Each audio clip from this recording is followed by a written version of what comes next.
Good morning. Okay. I'm finally glad to get us back together, and our guest today is Jeff Graham.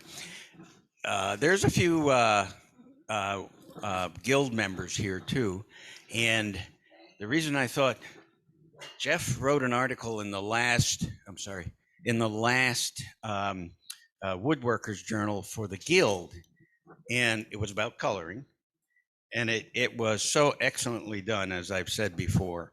It was clear. We've had people teach us. Mike Kennigan, our previous president, was sort of an expert in color, and he taught us some things. But I thought Jeff's presentation was excellent.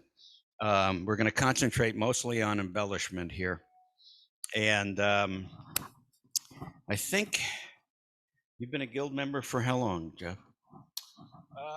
Probably like 4 years, I 4 years. Yeah. And turning for how long?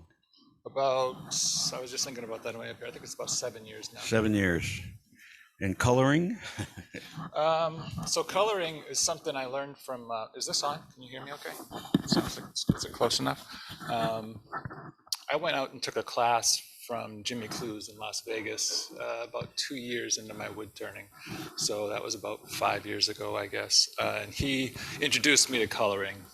And I have to credit him for, learning the basics of this technique. He You light them on fire?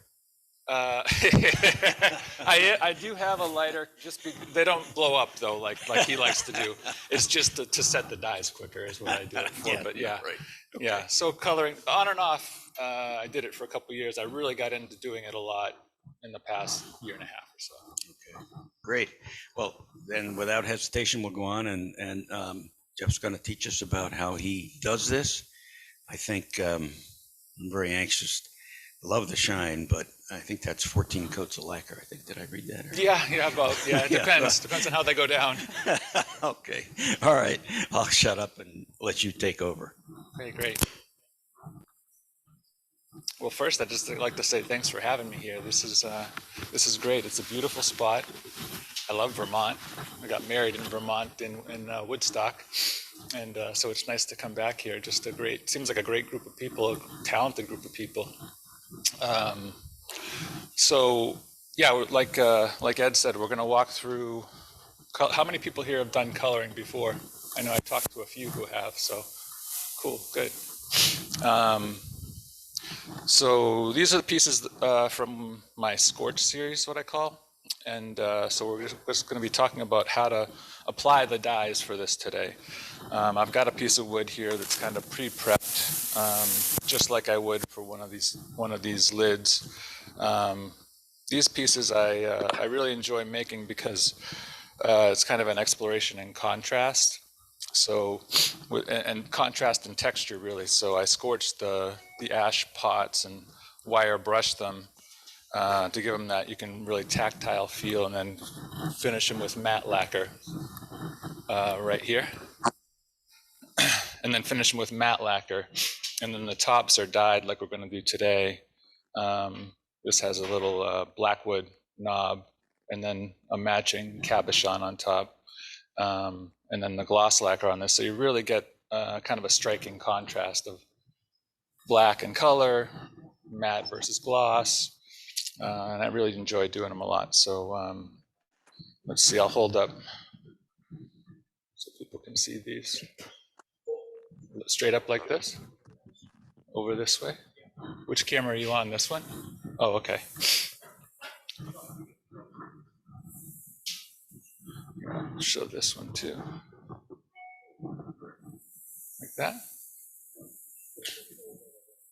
What's that? Like this? Oh, there. Silly me.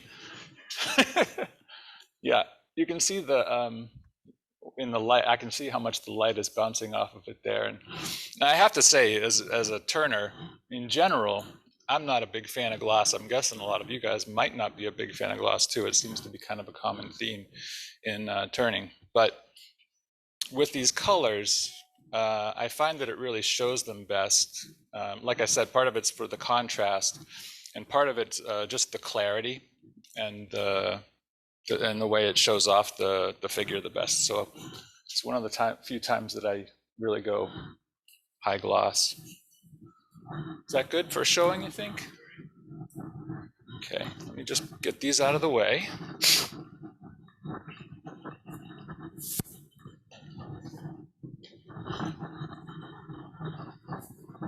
Take a sip of water. This is one of my first demos, so I'm a little nervous. But that's all right. So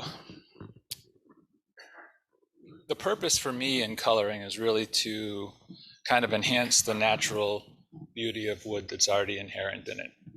Just like with the scorching of the ash wood, where you really get to highlight the difference in grain, the dyeing just enhances what's already there. So that's really my goal in doing this kind of coloring. So it works best. What I've found works best is woods that have good figure.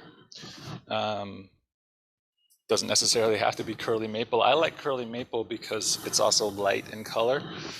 So one of the challenges you'll find when you're dyeing is that whatever the underlying color of the wood is going to play with the colors that you put down. So a darker wood isn't going to show the colors as much. Although, who was it who was showing me that? Was it Chris who had that piece over there? Ed, yeah. You can definitely make it work in that instance too. It just depends on what kind of effect you're looking for. My advice right at the outset is to just experiment with this stuff. It's going to take some trial and error to see what works and what doesn't. And one of the things that Jimmy advised us to do, and I think it's really was sage advice, is like say I'm making one of those lids. So say I'm making one of these lids. The dyes don't really penetrate very deep at all. So if you leave yourself an extra 1/16 of an inch or something like that thickness, you can actually do the whole process of applying different colors, and you'll get a couple of tries till you get the process that you like, and you can actually just turn it back and sand again. So you can experiment with it several times before you get kind of your final thickness and you know what you're going to do. I also keep a journal, as you see right here, because if you do it very much and you try a bunch of different color combinations, and then 2 months later you go like, oh, I want to make another one of those, and you can't remember how you did it. So I just write down the steps of the process so that I have something to go reference back to. And when I find one that works, I kind of star that and say, all right, that's the one I want to go with. So that's really helpful. So the process in general is that I will, get my piece prepped and sand up to around 180, and then I start applying dyes, and you want to apply dyes typically from darkest to lightest. And the dyes sort of interact with each other. It's good to know some color theory, or just some basic color theory. You can make a whole variety of different colors just from having. For anybody interested in doing this, I would suggest a starter pack of just black, blue, red, and yellow. And you can get a variety of colors by mixing them. And like I said, it's just going to take a little experimentation. But general process: sand, and then you start applying the colors one at a time, and then you sand it back. The colors that I'm using today are alcohol-based dyes from Chestnut Spirit. Let's see, which camera are you on? Right there? Good. You can get these from craft supplies. I prefer the alcohol-based dyes because they set quickly, and also they don't raise the grain very much. I've tried some water-based dyes before and just not had as much luck. I'm sure for some people they work just great, but that happens to be my preference. You can, again, try and experiment. They also have a small amount of lacquer in them. So when you're applying multiple coats, you need to sand back some in between each coat, or else that lacquer is going to kind of prevent the next coat from soaking in very much. And it also allows you to kind of control how much color you leave on. So you'll see as we do this, the first color is black. I almost always start with black because it just adds an extra layer of depth. You don't have to. The pieces will just be a little bit lighter. That's just a personal preference for me, but I don't leave a lot because if you leave very much, it just gets too dark. So you'll see as we go through. And then I progressively sand as I go up. So I'll start with, I sand up to 180, apply my black, then sand again at 180, 240, apply my next color, sand at 320, apply my next color, sand at 400. And I try to plan my colors so that I'm ending at 400. You want to apply, you don't want to sand your last coat of color, whatever it is that you're putting down. So you have to plan out your sanding schedule according to how many layers, how many applications of each color you're going to do. For example, like in my journal here. So if I'm making that sunset red over there, I would start from the end. I'm going to finish with yellow. So I'm going to do yellow last. 400 is sanded before that. Orange, 300 is sanded before that. Red, 240 is sanded before that. Black. So you can work backwards to get your hopefully that may sound confusing, but it's just good to have a plan in advance so that you land on the last sanding level that you want. And then after that, I just finish them with lacquer. So I'll put right away, pretty much, you can put down your first few coats of sanding sealer lacquer and let that dry. And then, we'll talk about the lacquer finishing process afterwards, but I just wanted to give you kind of an overview of how the process works before we get into it. You want to make sure that your wood is dry, obviously. Like green wood isn't going to work so great. It's not going to absorb the same.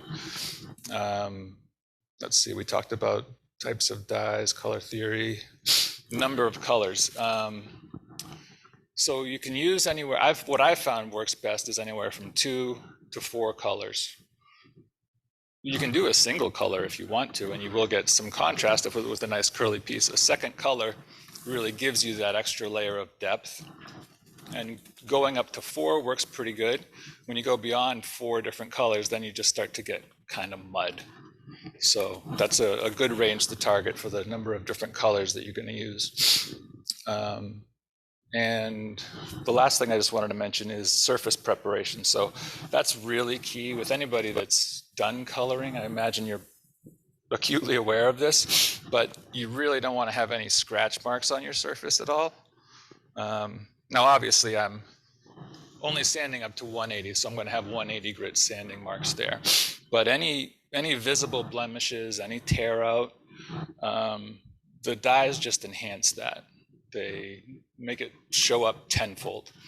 So, and you don't want to go through the whole process and then realize, oh, wow, now you can really see that. So I really take my time in the surface preparation and try to get as much light on it as I can and look at it in different angles. And if I find anything that's, it looks like an imperfection, I'll go back with light passes with my tool. For me, I find the best surface I get is always off the tool. But that doesn't mean if you need to sand it, you can do that as well. But this one's got some really nice curl in it, so I thought it would be a nice example. I guess the only other thing I was going to mention was with curly maple. This is soft curly maple, and some of the other ones that I've done are with hard curly maple, and you will kind of notice different absorption rates. The hard curly maple, I feel like, has done a little better for me than the soft, but we'll see how this turns out today. One other thing, if you're turning things that are pretty thin, you can actually get bleed through if you go heavily with your dyes. That happened to me just recently, actually. And you don't have to put a lot of this stuff on. You'll see as I'm doing it, it's a pretty light amount. So I think that's enough of a preface. Let's go ahead and get to it. So colors. what do you guys want to see today? I've got what I call a sunset red. We can do like an ocean blue. We could do an emerald green. We could do purple. Is anybody got any requests? Getting too much glare? Yeah, yeah. Green? Green sound good? Okay, good. I've got my my handy list here for that. So, all right. So, like I said, I almost always start off with black. This piece has already been sanded to 180 in preparation for this, so I'm good to go with the colors. So, what I'm going to do is put my first application of black on, and then I'm going to burn it off almost immediately, and I'm going to go really lightly with the black because it's hard to get it off. You're going to see when I go to sand it, it takes a little work to get it off. So if I go heavy with it, it's just going to mean more sanding, and it's an arduous process. So I go as light as possible with this black application. So I think I already showed you guys these little bottles. They also sell at, I should keep an eye on what I'm showing here, shouldn't I? At craft supplies, you can get these, and they're really a handy way to store and apply your colors. What they come in is these big things with a wide open mouth, and very hard to apply very well. So I love, what's that? Yeah, they spill real easy. This is a little easier to control. I put these down because I don't want to stain the lathe. It doesn't come off very easy either, so I would advise, I'm going to put some gloves on too, actually. I would advise, covering up anything that you care about, hence the shirt today. I really only need one. Okay. I'm just going to put this over here. So I'm just going to get this a little bit damp, not a ton. There we go. And I'm just going to spin the lathe by hand to apply this.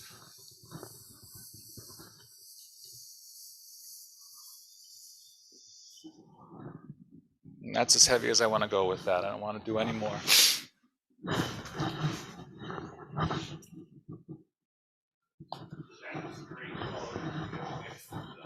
It's straight colorant the way it comes from the store. And now I'm just going to set this immediately. Because it's alcohol based, you can do this and burn off the alcohol. With the ensuing colors, I will let it sit a little bit longer to let it absorb in more. But like I said, I don't want this staying on there for a long time. So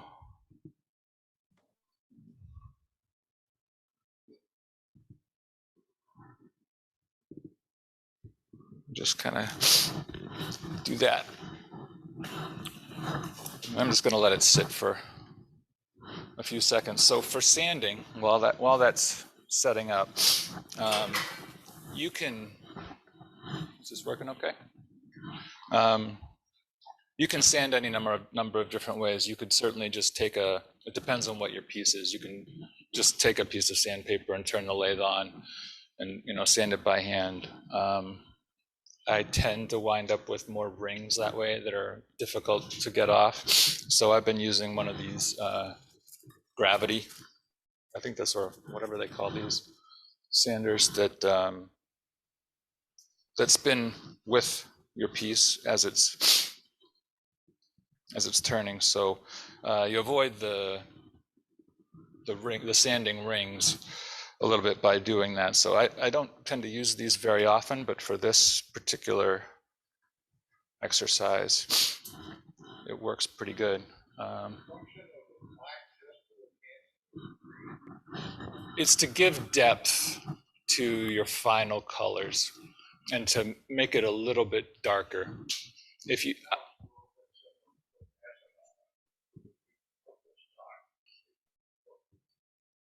yeah, sure. Yeah, I mean, you'll see when it's done. It's just a hint of color that comes through, but it's an extra layer of depth, and it enhances the curl a little bit more. Yeah, it does. Yep. I've done them without black, and sometimes I want that, but it's a much lighter color, and especially, well, the reds particularly, if you don't use black first, it can wind up looking almost pinkish, because again, you're working with a light colored wood. So it depends on what kind of wood you're using. If you were using a walnut, I definitely wouldn't put black down first. But because this is so light, it works better.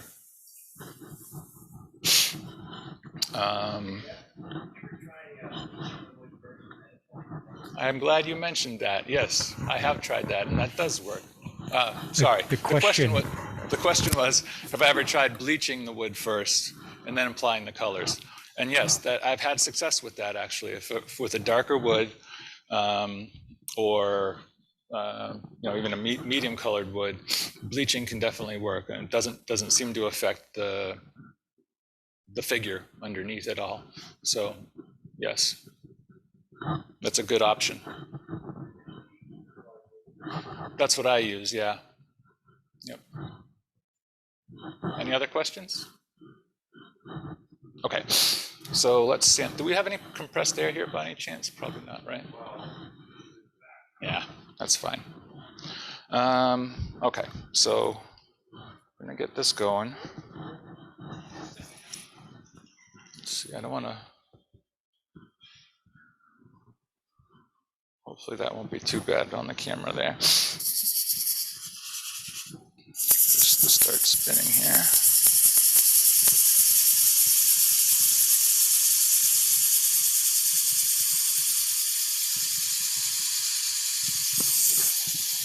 And you started out white grit? Sorry, this is 180 because I had sanded up to 180, and now I'm going to sand with 180 again with the color. I'm probably going to have to use this tool. So sanding again with 180, and the main reason for that is because I just want to be able to remove more of this black. 220 just simply won't cut it. So this is going to get some of it off of here. And then I'm getting some rings that I'll go back and probably just go like this with.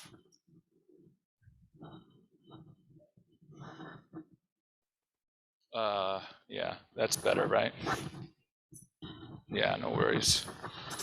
I got some spots here that still need to come off. It's okay to go heavy on the sanding with this first color because you don't, like I said, you don't want a lot of it on there.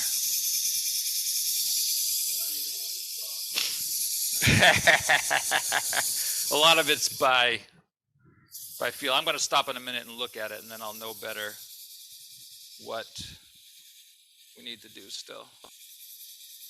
You can also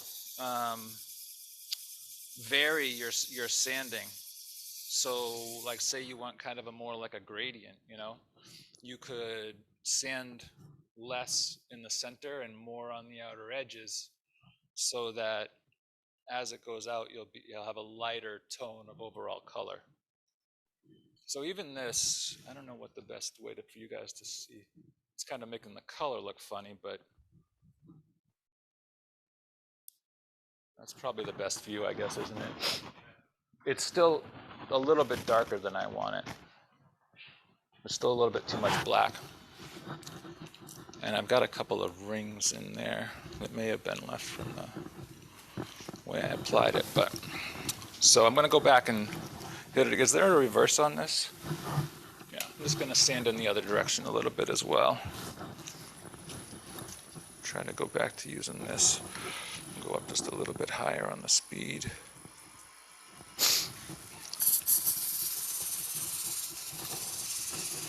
There we go. What speed? This is 505. I mean, in general, I like to try to sand kind of slow, and that's for anything really, because it just burns out your sandpaper if you go too fast. And I get better results with a little bit slower speed. Now I think it's starting to look better now.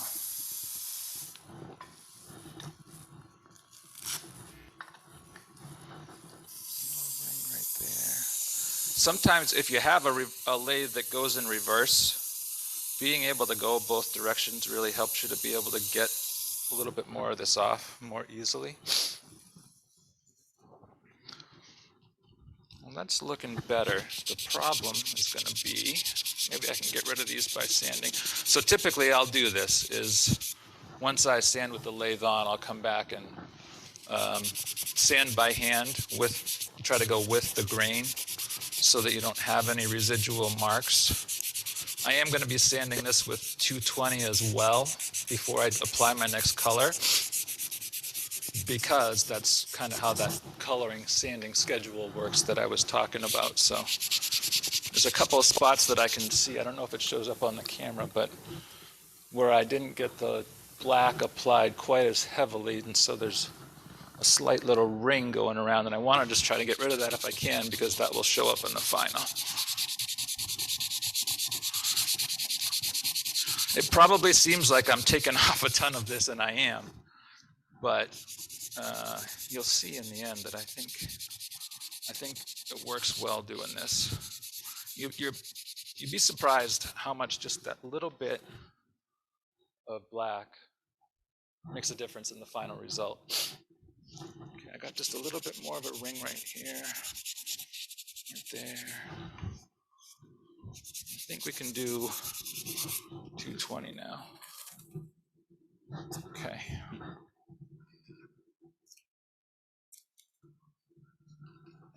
That's 180, right? All right, so.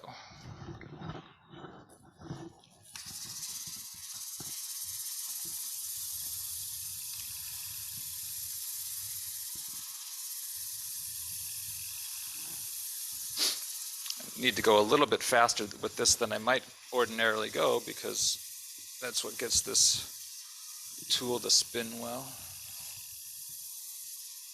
So this isn't going to remove too much more of the color. Now I'm just... Oop.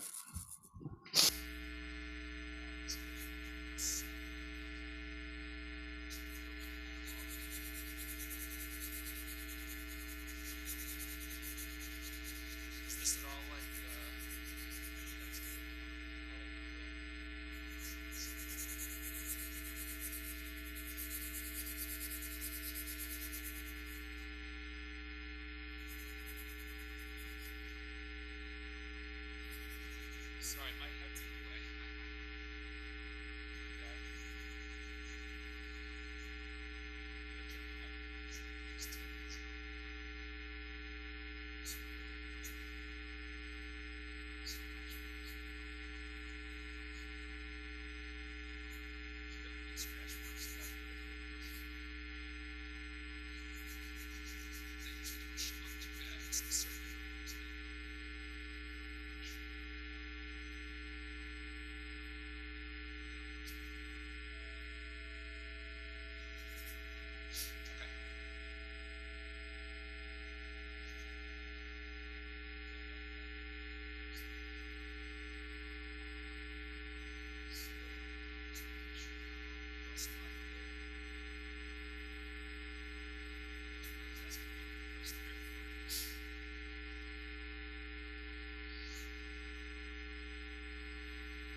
So, for color, what I do is black, teal, then green, and this green actually slightly is white. It's called this green.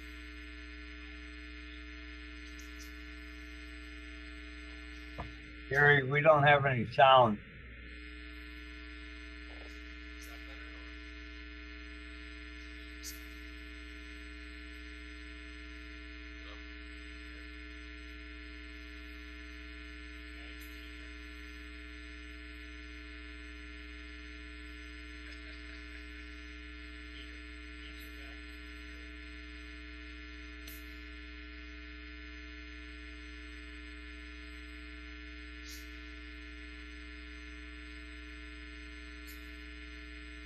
So let's start with this.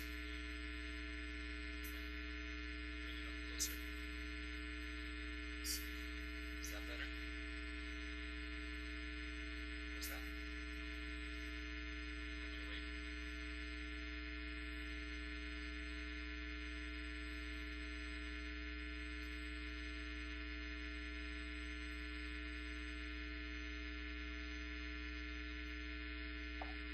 There's no audio.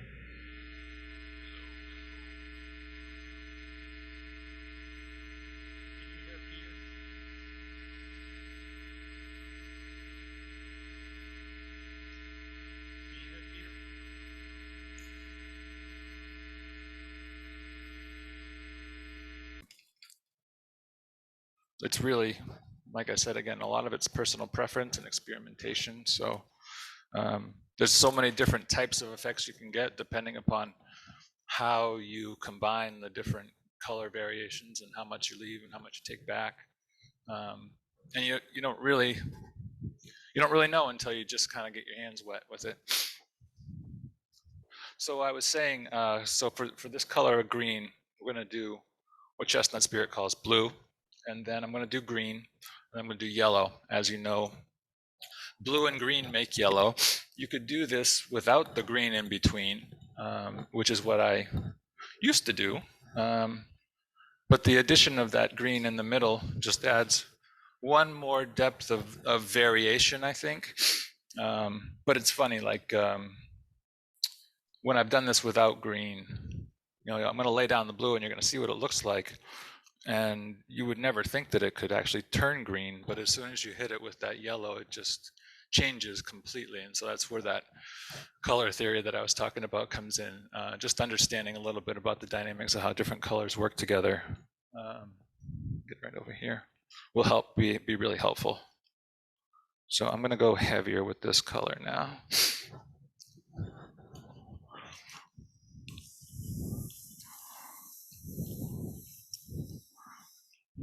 And we're building layers.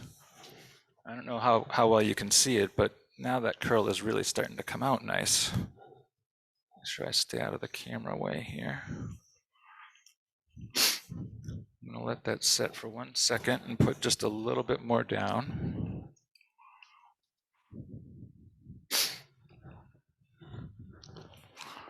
And when I'm applying this, I'm trying to just make sure that it's even and with no real streaks or heavier or lighter areas. Just get a nice even coating.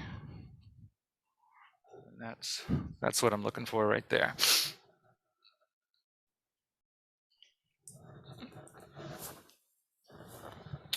I try to cover my lids immediately afterwards because I've knocked those over too many times. You can do the same thing again. Now you can see the alcohol coming off of there, right? Oh, well, that's showing up, but it actually really lit up. Probably a little more than I should have, but that's because I went heavier with this color, so there's more alcohol to burn. I could have let that sit a little longer and it would absorb a little bit more. Once you burn this, it kind of, it sets the color into the wood. And if you wait a little longer, it would probably set a little bit deeper. But for the sake of time, kind of keep this moving along. How are we doing on time, by the way? Okay, good.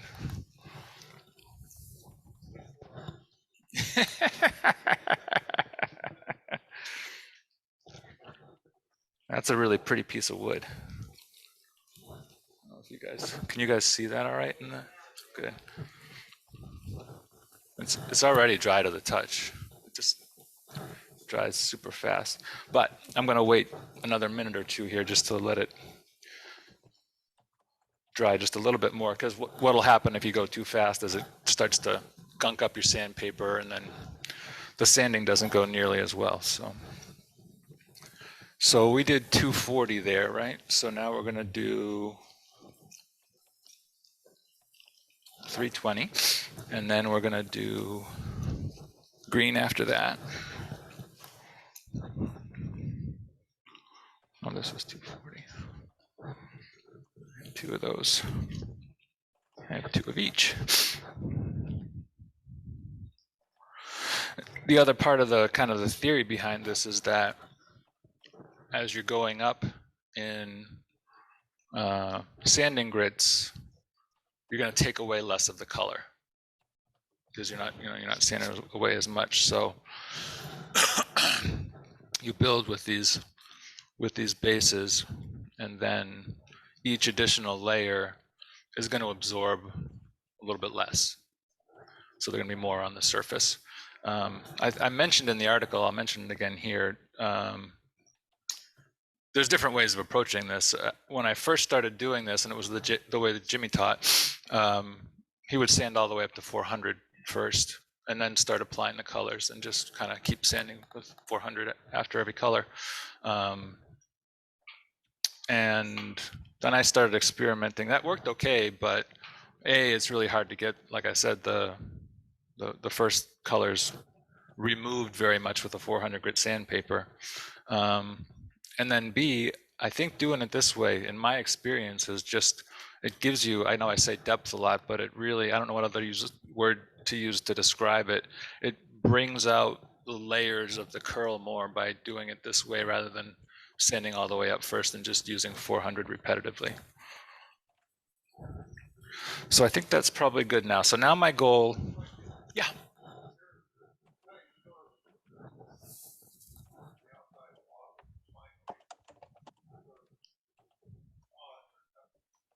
Yeah.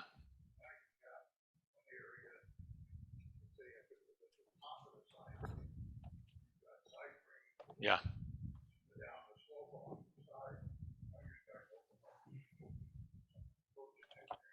Yeah.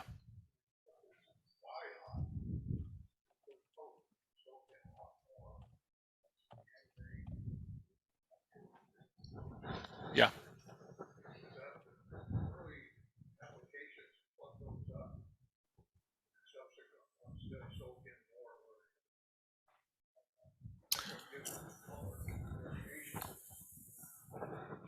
Right.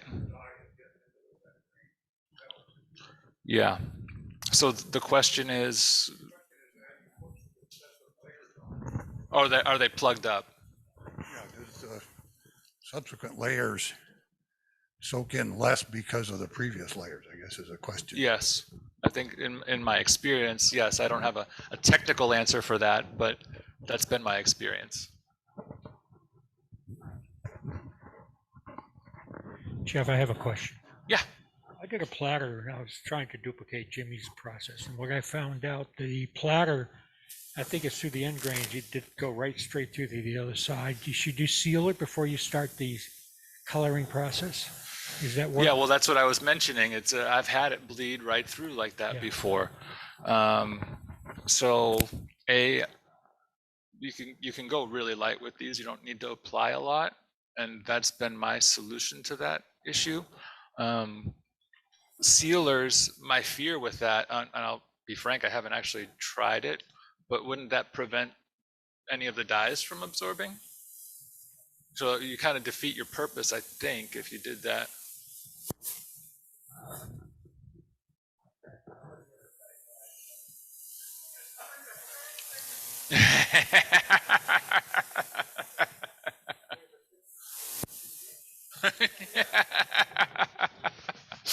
No, to be totally honest, that green one over there, you can see that happened on that piece a little bit. There's little specks of green that came all the way through to the other side, so that one's probably going to get redone. Any other questions? Curly maple? Yeah, they're all curly maple. This is, and all those lids over there are, the pots are ash. The lids are curly maple. Actually, I'm going to go back to forward again now.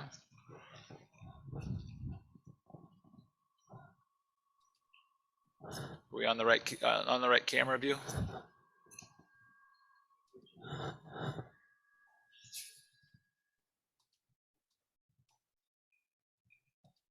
There we go.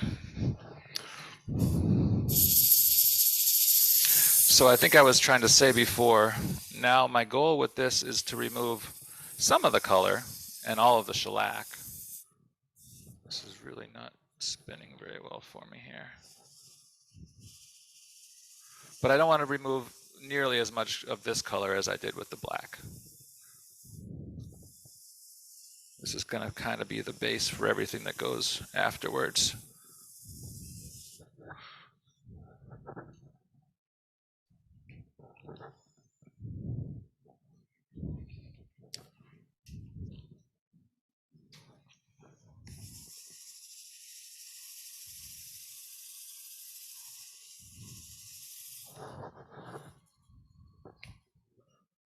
I'm so used to my stop button being on the bottom, I keep hitting that instead of the top button.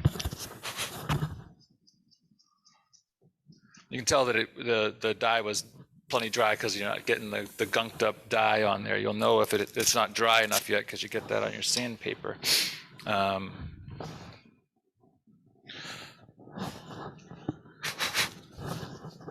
So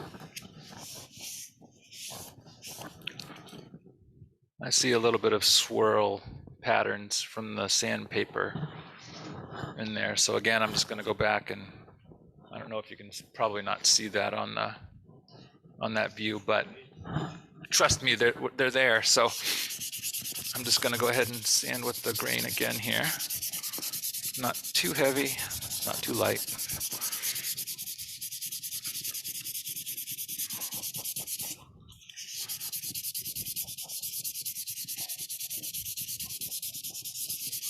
Part of what I like about these two is that you rarely ever get two that wind up exactly alike. Even if you follow the exact same process, it might be similar, but you know, the wood's going to be a little different. The way you apply it's undoubtedly going to be a little bit different. And it's kind of neat. You just see how it turns out.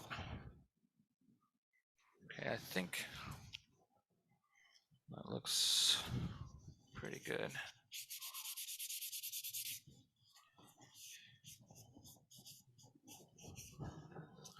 Okay, this light back off.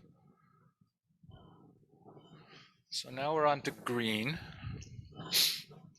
Bring this right over here. I didn't have a squirt bottle for my green, so this will be a little interesting. This is the one that soaked through because I got too much on my paper towel. I didn't mention this too, but application process wise, I'm sure a lot of you guys probably have the blue shop towels. I find that just tearing up little squares of these works really good for applying these. You could use pieces of cloth or something else like that as well, but for me, these work really good.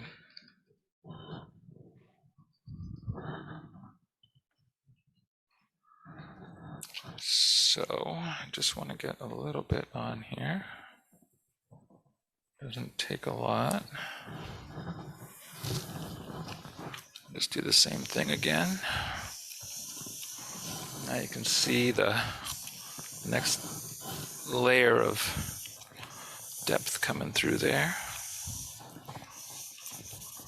Need a little bit more.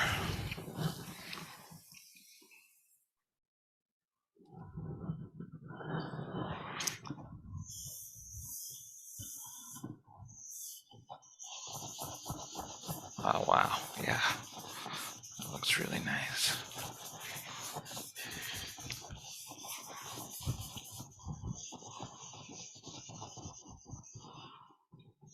Trying out.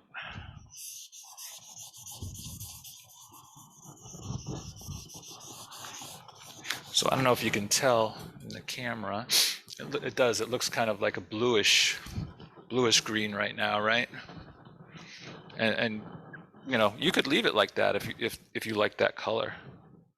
The yellow is just going to make it more of that kind of emerald.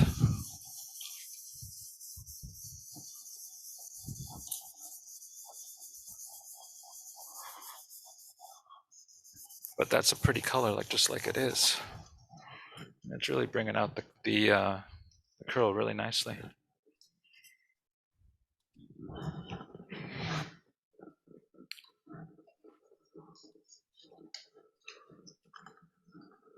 All right, so I'm going to let that one sit for just a minute, and then we'll light it. Anybody have questions? I must be explaining it really good. I'm trying to think of what else I can tell you about. I'll talk about the pens in a minute. I have some interesting ways to kind of enhance the curl a little further if you find that you want to do that at the end. But we'll hold off on that for right now. You can also use, because these are alcohol based, you can also use denatured alcohol to take some back if you find that you went a little too heavy and you want to just lighten it up some. If you just take another one of those pieces of cloth kind of dampened with denatured alcohol, you can remove color that way pretty easily. Yeah.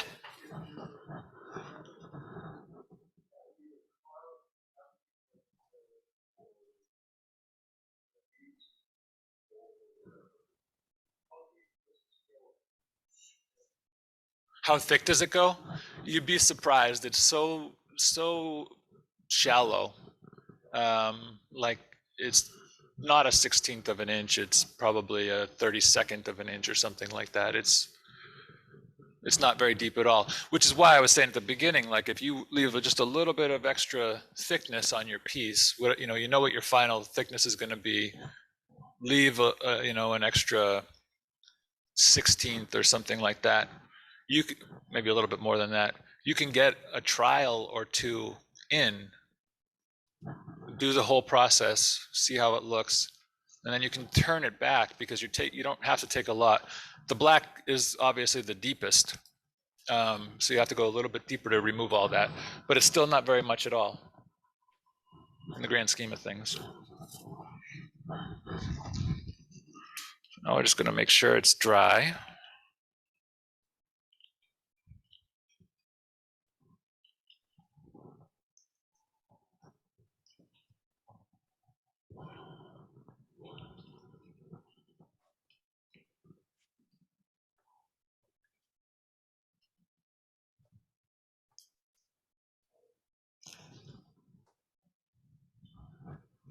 Nice.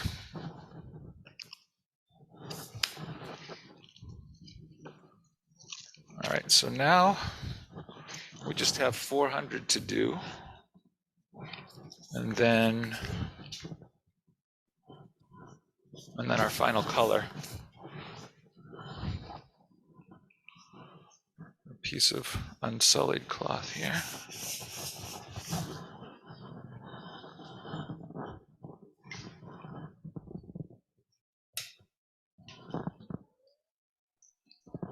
Actually, go the other direction, it seems to work better.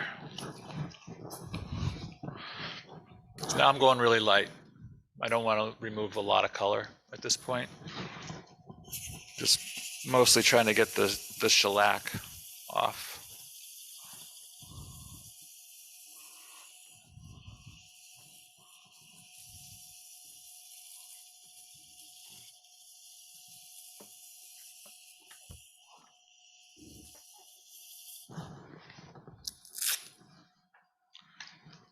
And that's what they look like when it is still a little bit wet.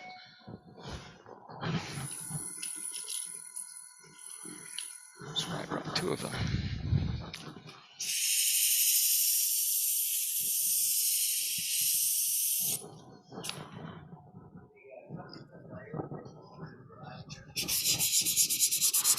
I don't think so.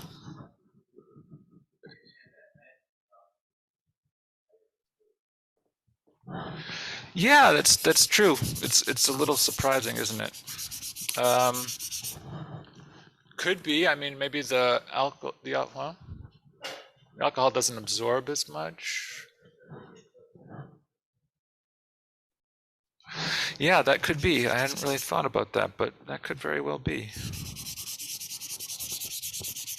So this is where I try to be as careful as possible because there's no more sanding after this point. So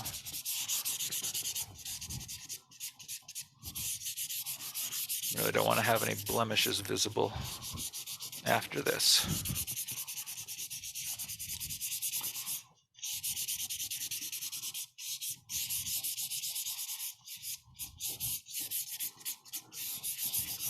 Sorry, getting my head in the way again there.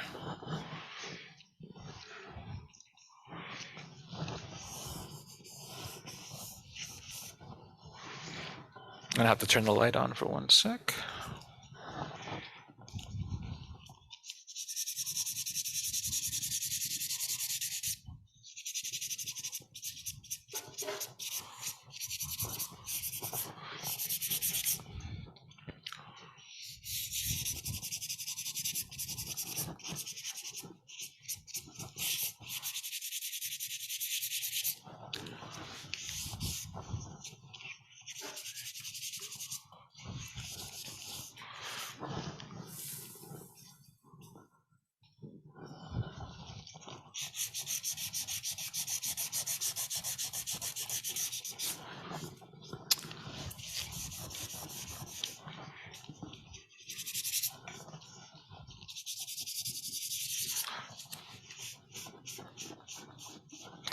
Well, I think that's okay.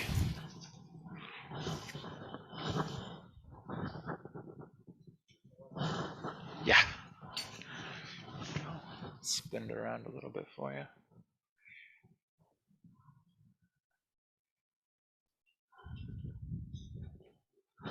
Okay, so now we just have yellow left to do.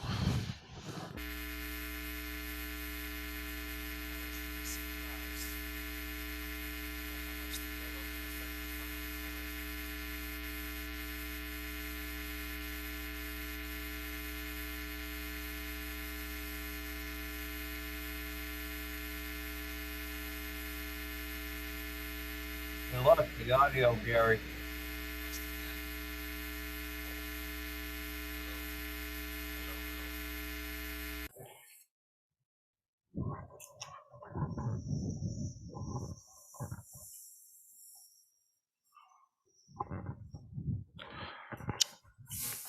Now you can see how much color I picked up from the previous color on that. I'm just going to flip it over, use the other side instead, because they're all kind of blending at this point.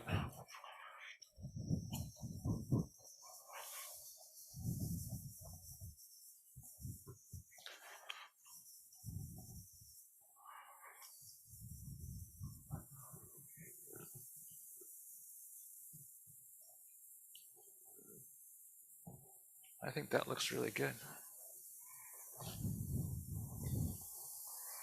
Maybe just one little smidge more.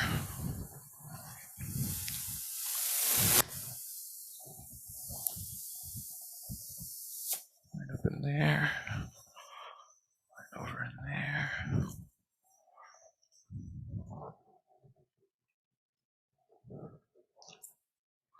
Yeah.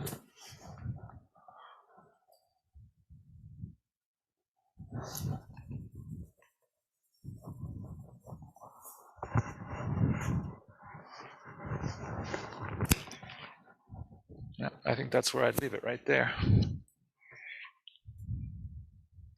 So, like I was saying, if you get to this point and it's not what you want, I keep denatured alcohol in a little spritz bottle. You could actually, spritz it on there. I find that's a little heavy, or just spritz it on a cloth and play with it.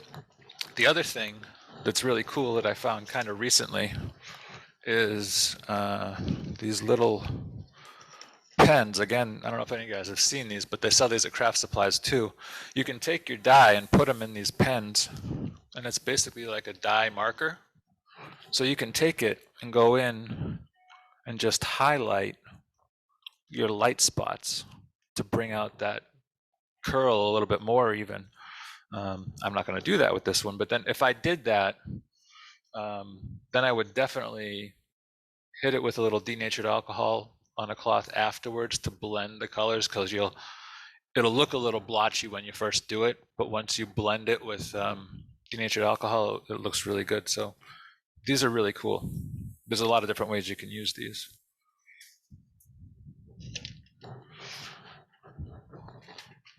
So, and I don't light the last one on fire. I just leave it like that. Let it dry for half an hour or an hour. Make sure that it's completely cured, and then I'll seal it with I don't have like a real spray booth or anything like that. One of these days, hopefully I will. I've been using the canned kind,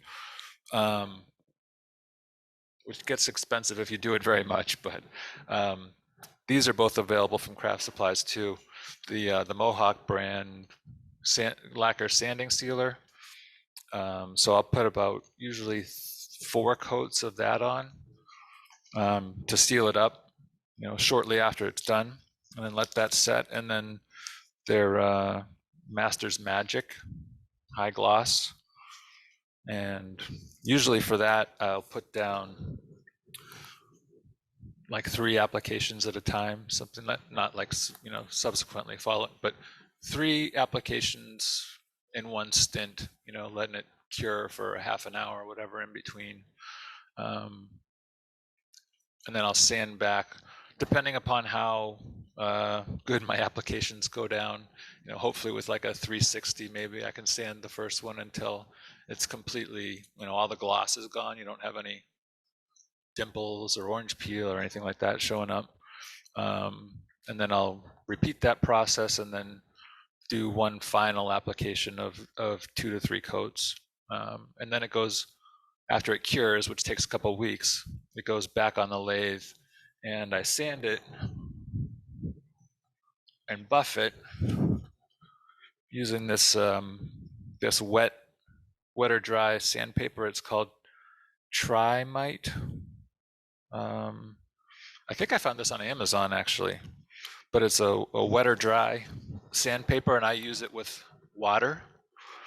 And the grits go from 400 up through 8,000, and you just follow those in process, and you end up with a really nice gloss surface.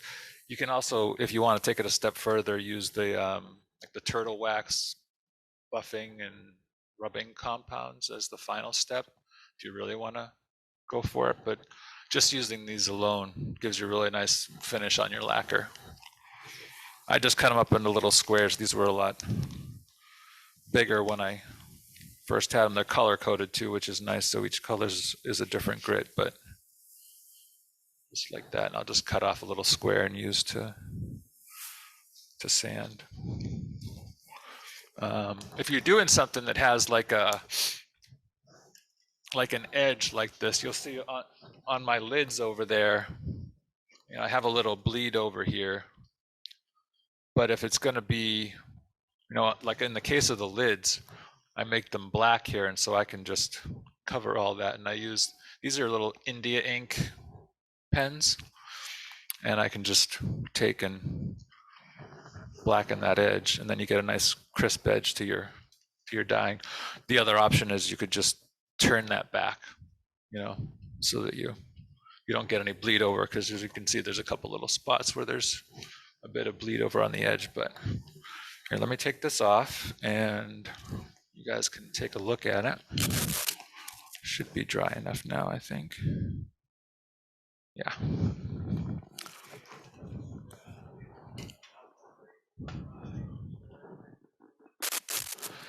That's for the lacquer. No, that's after the lacquer. This, I'll put my first coat of sanding sealer lacquer on an hour later, half hour later even. You probably do it right now if you wanted to. After I finish all my lacquer applications, that's what has to cure for a couple weeks before you can sand it.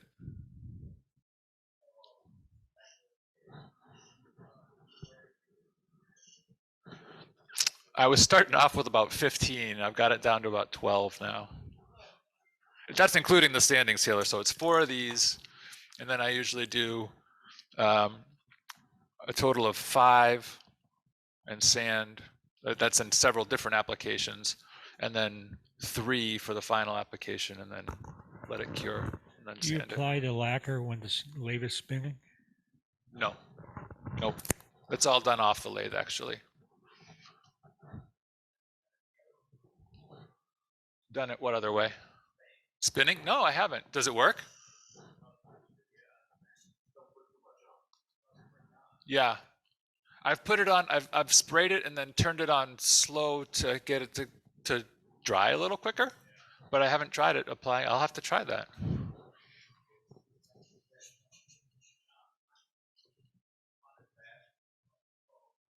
Which works better? Slow.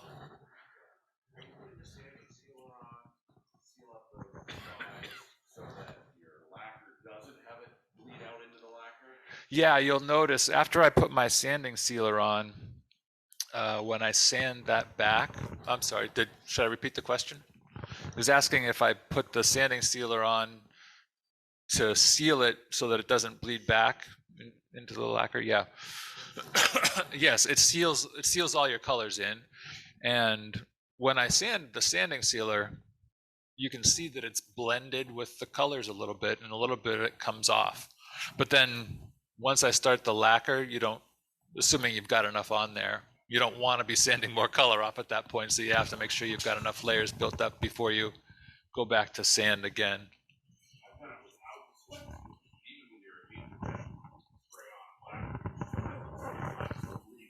Really? Yeah, I found it works pretty good. And like I said, 4-ish coats usually works for me for that. You guys want to take a look at this?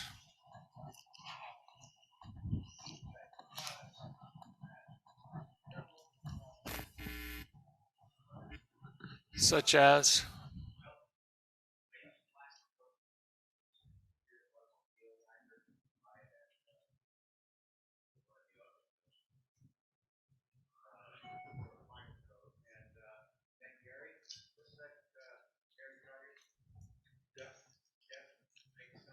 Deft. I have used Deft before and haven't had as much luck with it. It doesn't go down as smooth for me, so it's a lot more difficult to sand back. I haven't just been able to get as smooth applications as I can with that stuff. It's a skill unto itself. It seems like for a long time, I was ending up with a lot of orange peel, and getting the feel for how much is enough without being too much is like I said, a skill unto itself, or at least it was for me. But I've gotten to the point now where I can get pretty good applications with that kind, and it's pretty minimal sanding to get what I'm looking for when I try to sand it back is a smooth, dull surface. If I see little pocks of shiny, then that means it's not smooth yet. So you got to sand more back. And with Deft, I had a lot more of that issue. Yeah. Do you do it as you're spraying? Do you do it?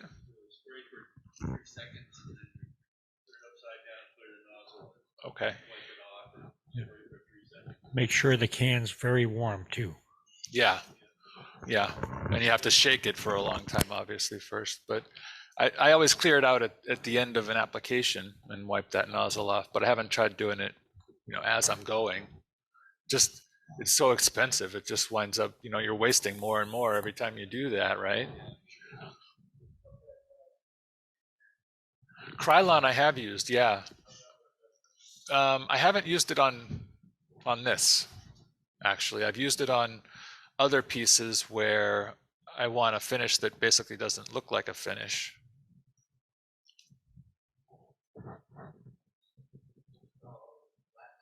The flat, yeah, I haven't used the gloss. How does that work? Plasticoat, I'm gonna have to try that. Where do you get that at? Okay. No, so it's actually like an automobile type of lacquer thing?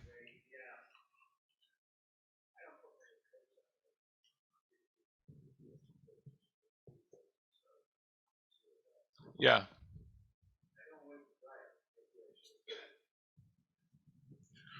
I mean, my coats are light. It's not like I'm going heavy with them, which is why I have to do more.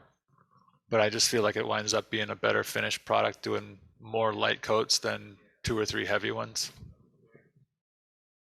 Yeah. Anyone else want to see that?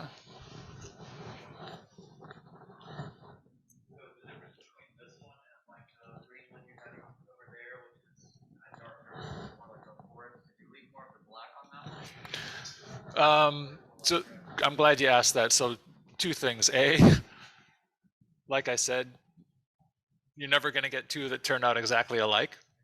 I could have left a little more black on that. I'm not sure. But the other thing that you should be aware of, I don't know if you guys have experienced this, um, the lacquer itself will darken it by like one shade. So whatever, I know that that's going to be a shade darker. So you got to kind of build that into your process, which is another reason that goes all the way back to not leaving too much black at the beginning, because the lacquer will darken it some. It's subtle, but it's definitely an effect. Yeah. Yeah, like this. That's right. I mean, I can see what this is going to look like, but it might not be, obvious to somebody right now how great that's going to look. But I think once you put lacquer on that, yeah.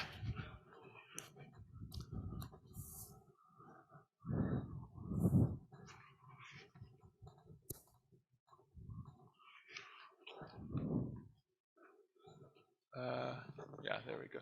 The problem is on the camera, you get that glare. But you can see the shade difference in color.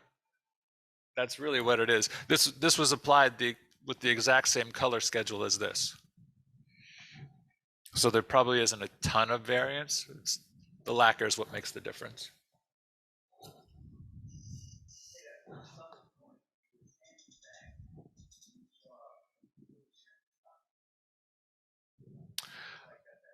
I was talking just now when what we were talking about. I was talking about lacquer for that. So orange peel is like the extreme case of it. It's basically like little dimples in the surface. And so when you sand, you're sanding off the high spots, and the low spots aren't getting hit. So you end up with it stays shiny in the low spots because you haven't gotten level yet. So that's your indicator that you're not level. Once you're completely dull, you're level.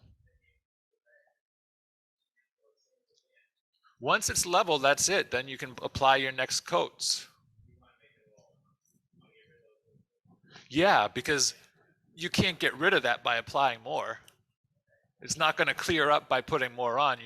You have to build up level from the beginning. Less coarse sandpaper. So I put down the sanding sealer, say 360. Then I put down the sanding sealer and then sand back with 360. Then I put down another 5 coats over the course of 2 days. And then I sand with 400 or 500 at that point. If I'm seeing the dimples in there at that point, then I probably have to go back to 360 until it's flat. Then I can apply my next 3 coats. Sand back again. Now you want to be at least at 400 at that point before you start the wet or dry sand. Part of the reason that I wound up putting more coats on it first is because I wasn't getting a really level surface from the beginning, so I was having to sand back more. And the last thing you want to do is sand through, because then once you hit the color, then you got a blemish on there that's really hard to get rid of.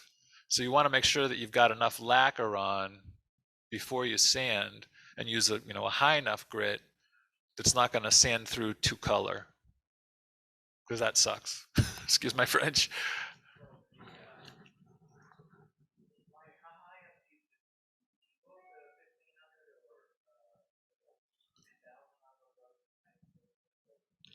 $8,000 is what they go up to. I do. Yep. It starts with, those start with 400. If I've already sanded at 400 or 500 with, the other thing I use to hand sand before I do the wet dry sanding is Abralon, the bowling ball sanding foam things. Those things work awesome, and they have like a 360 and a 500 grit. I use that 500 grit a lot as my final hand sand before I start the wet or dry sanding with the Trimite.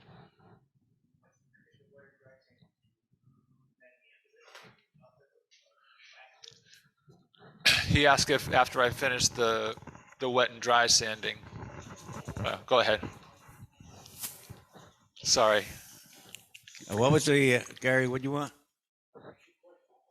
Ask my question? Yeah, after you finish, when you've finished with the higher grit papers. Yeah. Then what comes next? Wax or you? You can be done right there if you want.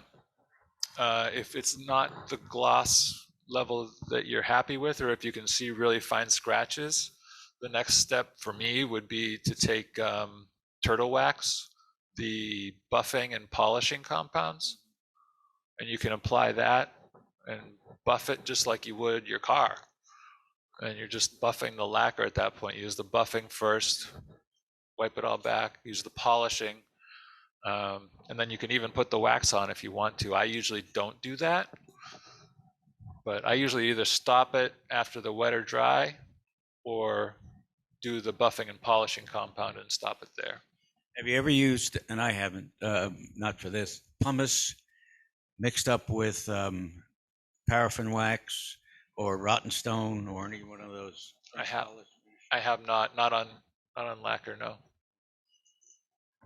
Thanks, Jim. Can you pass the mic back to the guy behind you there? Have you ever applied color to a textured surface? One that you're not going to have go super gloss like this. You know, like if you've done a band of carving around on a piece. I have not. No. No, but there's a million different ways you can do that. You could use a dye technique like this, or airbrushing, I would think would work really good for that kind of application. That's another tool to buy. Yep. Just put it on the list. Okay, I can get another question up here if you guys want to pass the mic. Thanks. When you do your black pots, Yeah. I know you said you char them and then you wire brush, and then do you apply the black dye to that as well? No, there's no dye on that at all. No, I'll bring a piece over and I know it probably looks like it's dyed, but it is not dyed at all. So they get scorched at like a really high heat, and it is, you can see there's a little crack in this one. For me, that's just part of the character of a scorched piece. You run that risk. You know, I've had my fair share of pieces blow up, but you've got to get really hot until you can see kind of a cherry red in the soft grain, and then immediately wire brush it all back, and that's what removes that soft grain and gives you the nice texture. Then my secret is, I'm going to tell you my secret. I use it's called Howard's Feed and Wax.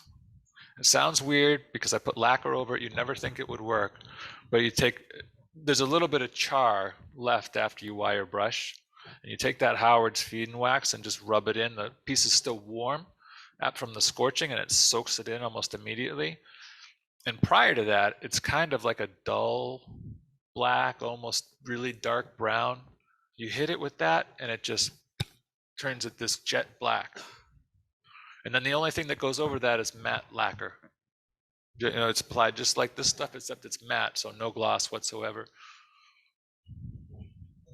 You just spin it on the lathe and hold the brush against it, or wire brush it by hand?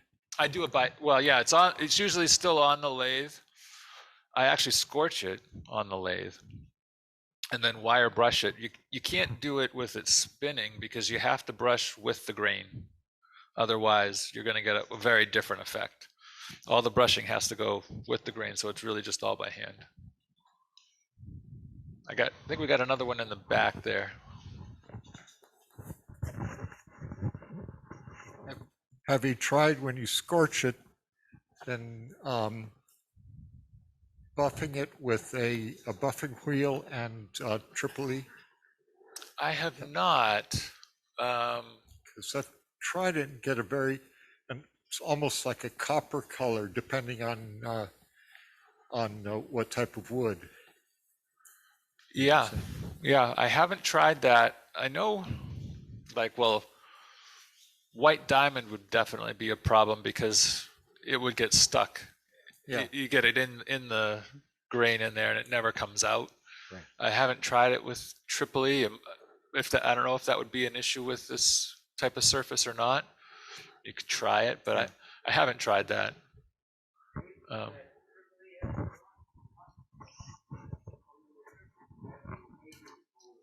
It is, yeah. It's kind of like that, like rust red color, right? Yeah, so maybe it's just leaving some of that behind. The other thing you can do with surfaces like this is use what's that stuff? It's like a cream, Gilder's paste. And I've done some pieces like that, not with scorching, but with other types of burning, with a wood burning tool. And you just take Gilder's paste and you can go across the surface, and it kind of will sit on the surface and not on the go all the way into the gaps. Or you can try to apply it the other way around and then wipe off the stuff on the surface, and that can give really cool effects actually. I love it with the copper. A blowtorch, a propane, it's either MAP gas or propane gas on just one of those screw-on torches. Yeah, yep. Nothing fancy. How are you keeping such a crisp edge to Up your here? natural wood? Yeah, are you turning back? Are you sanding back? Are you just masking it somehow? I turn this. You'd be surprised the scorching, as hot as it gets. You'd think it would really burn the inside. It doesn't much. But yes, I turn this back. When I'm making these, I actually leave them thick. I rough turn them and I dry them in the kiln, and I leave them about 3/4 of an inch thick because I've just had better luck with them not cracking that way and getting them really, really dry, like down to 6%. Because when you're getting it so hot, it wants to move, and the more moisture's in there, the more it's going to, dry fast, and then it's apt to crack. So I leave it thick, and I actually scorch the whole thing, and then finish turn the top edge and the inside.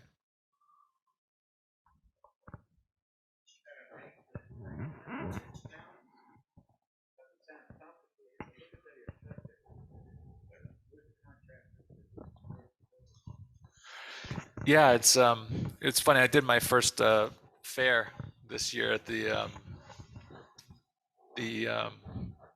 league, at Sunapee, League of New Hampshire Craftsmen, and I had a bunch of these out, and you wouldn't believe how many people didn't think it was wood. They thought it was, they didn't know what it was, and I had to actually, open it up and show them the inside to say, yeah, it's wood, because they didn't believe it, especially with this too.